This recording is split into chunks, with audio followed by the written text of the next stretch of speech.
as you've heard, have a long-standing concern about the human rights situation in Sri Lanka today, and of course the human rights abuses that have tragically happened in its past. And I want to reflect in just a few minutes on some of those, and I know the facts will be well known to almost all of you here, but I think they bear restating because of the seriousness and the tragedies they involve. As we all know, in 2009, tens of thousands of Tamil civilians were killed in the final 5 months of the civil war. And following that conflict, between around 70 and 170,000 Tamils remain unaccounted for to this day, presumed dead, including many who will have perished during the appalling atrocity committed at Nonivaikal.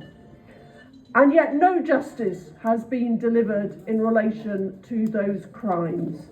And the Sri Lankan government has continued to reject credible allegations that war crimes were committed.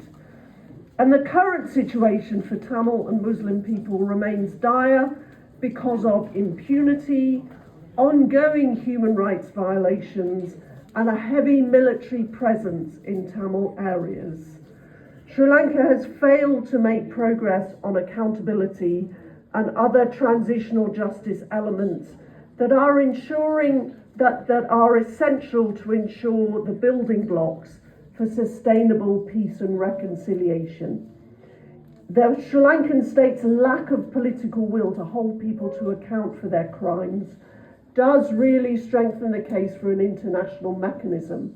If justice cannot be delivered domestically through domestic institutions, the international community must think of a way to involve the international mechanisms for which Tamils have been calling for many years.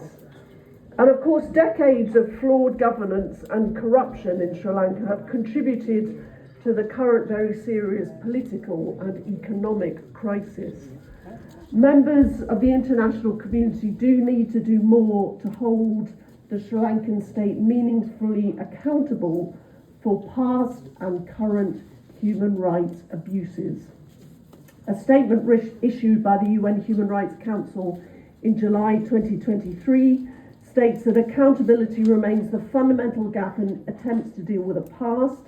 As long as impunity prevails, Sri Lanka will achieve neither genuine reconciliation nor sustainable peace.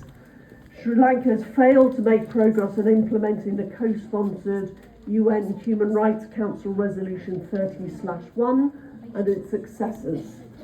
And despite credible evidence of having committed atrocities and crimes, not a single Sri Lankan war criminal has been sanctioned under the new Magnitsky-style sanctions regime in the UK.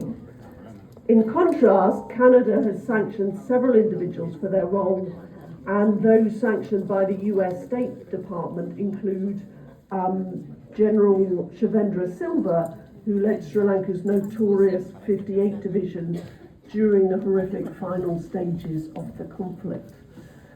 And it saddens me to hear that in recent weeks and months there have been attacks on Tamil attempts to celebrate their culture and memorialise their loved ones that they've lost to this long-standing conflict.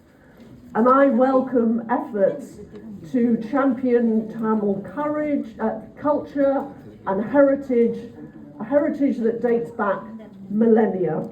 It has made a huge contribution to world culture, and conserving it is a vital part of ensuring continued freedom for Tamils. And another matter of grave concern to me is that Tamils in Sri Lanka continue to be arrested under the Prevention of Terrorism Act.